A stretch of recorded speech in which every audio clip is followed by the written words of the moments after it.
গোপন খবরের ভিত্তিতে রাজধানী কৃষ্ণনগর এলাকা থেকে 36 কেজি গাঁজা উদ্ধার করল পশ্চিম থানার পুলিশ। এই বিষয়ে পশ্চিম থানার ওসি পরিতোষ দাস জানান, অমিত দেববর্মা নামে ব্যক্তি কৃষ্ণনগর এক বাড়িতে ভাড়া থাকতেন এবং গোপন খবরের ভিত্তিতে তার বাড়িতে রেড করা হয় ও গাঁজা সহ অমিত দেববর্মাকে আটক করে পুলিশ। উদ্ধারকৃত গাঁজার বাজার মূল্য আনুমানিক 1.5 লক্ষ টাকা হবে বলে জানান ওসি পরিতোষ দাস।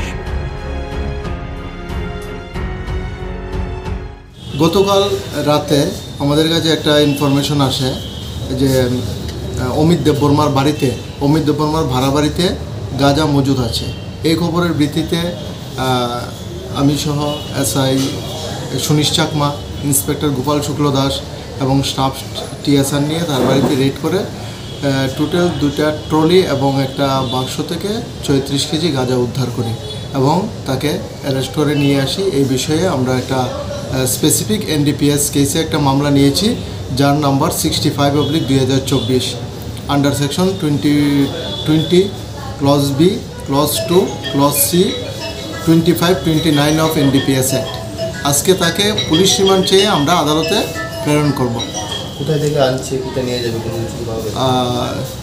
গাঁজাগুলি অ্যাকচুয়ালি কোথা থেকে এনেছে এগুলি এই ব্যাপারে এখনও ক্লিয়ার কিছু বলেনি। এর ঘরেই মজুদ ছিল বাড়াবাড়িতে। বাজার মূল্য আনুমানিক 1.5 লাখ টাকার মতো হবে।